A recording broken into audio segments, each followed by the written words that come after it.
అందరికీ నమస్కారం. ఈరోజు మన ముందున్న ప్రశ్న చాలా లోతైనది. అవినీతి, అసమానత మరియు అసహనం వంటి సామాజిక సవాళ్లను విద్య ఎలా ఎదుర్కోగలదు? ఆంగ్ల ఉపాధ్యాయునిగా ఉన్న నాకు ఈ ప్రశ్న నా వృత్తిలోని పరమార్థాన్ని గుర్తు చేస్తుంది. 3 దశాబ్దాలుగా నేను వివిధ సామాజిక స్థాయిలు, విభిన్న వయస్సు గలవారు మరియు భిన్నమైన మేధస్సు కలిగిన వేలాది మంది విద్యార్థులను చూశాను. నా అనుభవంలో నేను నేర్చుకున్న అతిపెద్ద పాఠం ఏంటంటే, విద్య అంటే కేవలం పుస్తకాల్లోని సమాచారం కాదు, అది ఒక మనిషిని సంస్కరించే ప్రక్రియ. ఉపాధ్యాయుని పాత్ర ప్రేమ మరియు ఆత్మీయత. సామాజిక సవాళ్ళను ఎదుర్కోవాలంటే ముందుగా విద్యార్థికి ఉపాధ్యాయునికి మధ్య ఒక బలమైన బంధం ఉండాలి. నేను నా విద్యార్థులకి కేవలం పాఠాలు చెప్పను, వారిని ప్రేమ మరియు ఆత్మీయతతో ఆకట్టుకుంటాను. మొదట నా బోధనా శైలి ద్వారా వారిని నా వైపు తిప్పుకుంటాను. ఆ తర్వాతే పాఠ్యాంశంలోకి వెళ్తాను. ఎందుకంటే ఒక విద్యార్థికి తన గురువు మీద గౌరవం, ఇష్టం కలిగినప్పుడు మాత్రమే ఆ గురువు చెప్పే నైతిక విలువల్ని వారు స్వీకరిస్తారు. మనం చూపించే ఈ ఆత్మీయతే అసహనాన్ని తొలగించడానికి పునాది వేస్తుంది. ఒక ఉపాధ్యాయుడు విద్యార్థులందరినీ సమానంగా చూసినప్పుడు వారిలో అసమానత పట్ల అవగాహన పెరుగుతుంది.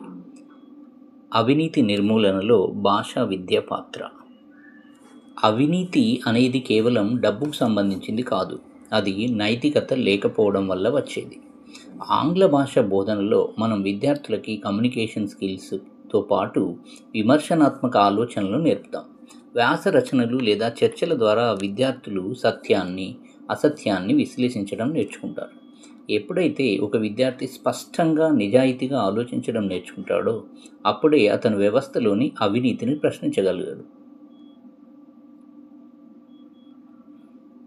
మనం బోధించే పాఠాల్లోని పాత్రల ద్వారా విలువలతో కూడిన జీవనం ఎంత గొప్పదో వివరించవచ్చు. నిజాయితీగా ఉండడం ఒక గొప్ప లక్షణమని వారి మనసులో నాటితే రేపటి పౌరులుగా వారు అవినీతికి దూరంగా ఉంటారు.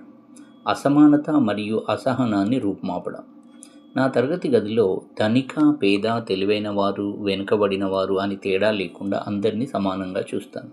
ఇదే అసమానతకు వ్యతిరేకంగా నేను చేసే మొదటి పోరాటం. సాహిత్యం మనకి భిన్నమైన సంస్కృతులను, ఆలోచనల్ని పరిచయం చేస్తుంది. ఒకరి కథను మరొకరు చదివినప్పుడు వారిలో ఒకరి పట్ల ఒకరికి సానుభూతి పెరుగుతుంది. ఇది అసహనాన్ని తగ్గిస్తుంది.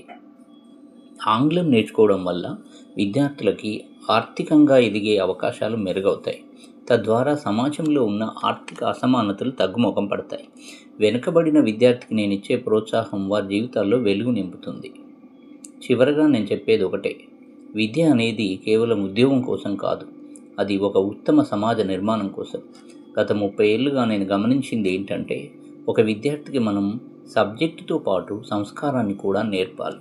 సామాజిక సవాళ్ళను ఎదుర్కోవాలంటే తరగతి గదిలో ఉపాధ్యాయుడు ఒక రోల్ మోడల్గా ఉండాలి. మన బోధనలో ప్రేమ ఉంటే విద్యార్థి వింటాడు. మన ప్రవర్తనలో నిజాయితీ ఉంటే విద్యార్థి పాటిస్తాడు.